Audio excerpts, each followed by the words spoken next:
జరిగినటువంటి విషయం చాలా మందికి తెలుసు. కానీ ఇప్పుడు సమాజంలో చైతన్యం వచ్చింది. ఈరోజు రామంతపూర్ అప్సిగూడ జాగృతమైనాయి.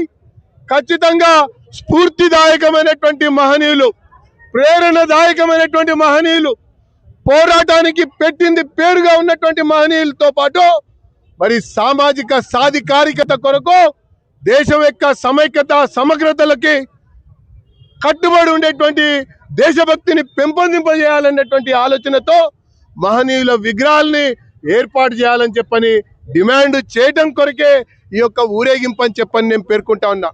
ప్రభుత్వమే ముందుకొచ్చి ఆ రకంగా అభివృద్ధి చేస్తున్నటువంటి ట్యాంక్ బండ్ల కాడ ఇలాంటి మహానుభావుల యొక్క విగ్రహాల్ని ఏర్పాటు చేస్తే మరి సమాజంలో క్రమశిక్షణ పెరుగుతుంది, నీతి పెరుగుతుంది, రీతి పెరుగుతుంది, దాంతోపాటు సేవా భావన పెరుగుతుంది, దాంతోపాటు దేశభక్తి కూడా పెరుగుతుంది. దాంతోపాటు ప్రతి వ్యక్తి కూడా తన యొక్క నిత్య దైనందిన జీవితంలో విలువలకి కట్టుబడి ఉండే విధంగా ఒక స్ఫూర్తినిచ్చేటువంటి విగ్రహాలని పెట్టాలని చెప్పని కోరుతున్నటువంటి విషయాన్ని నేను మనవి చేసుకుంటూ, ప్రభుత్వం ఆ రకంగా ముందుకు రాకపోవటం వల్లనే ఈరోజు ప్రభుత్వాన్ని కోరడం కొరకు ఈ విగ్రహాలకి అనుమతి ఇవ్వాలని చెప్పని విజ్ఞప్తి చేస్తూ ఈ వీరగింపుని నిర్వహించడం జరిగింది.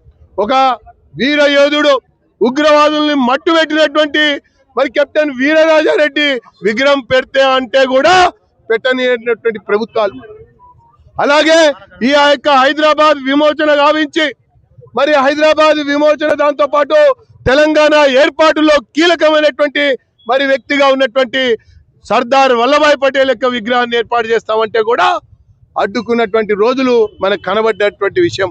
దాంతో పాటుగా ధర్మం కోసం, ఈ జాతి కోసం, ఈ దేశం కొరకు, దేశం యొక్క సార్వభౌమత్వాన్ని చాటడం కొరకు ఛత్రపతి శివాజీ యొక్క విగ్రహాన్ని పెట్టాలంటే కూడా అడ్డుకున్నటువంటి విషయం. ఎలాంటి బెదిరింపులకి లొంగేది లేదు, కేసులకి భయపడేది లేదు, అడ్డుకుంటామంటే ఊరుకునే లేదు. ఖచ్చితంగా ఈ మహనీయుల యొక్క విగ్రహాల్ని ఏర్పాటు చేయడం కొరకు కావాల్సినటువంటి ఒత్తిడిని పెంచడం కొరకు ఈరోజు ఒక సింబాలిక్ గా ఊరేగింపు నిర్వహించి ప్రభుత్వాన్ని డిమాండ్ చేస్తున్నాం.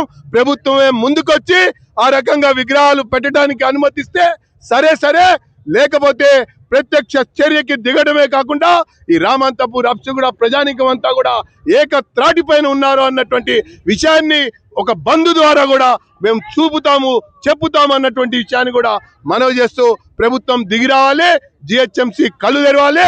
ఎవరైతే ఈ యొక్క విగ్రహాలకి మరి సహకరిస్తారో వాళ్ళనే ప్రజలు ఆదరిస్తారన్నటువంటి విషయాన్ని కూడా మనవి చేసుకుంటూ ధన్యవాదాలు.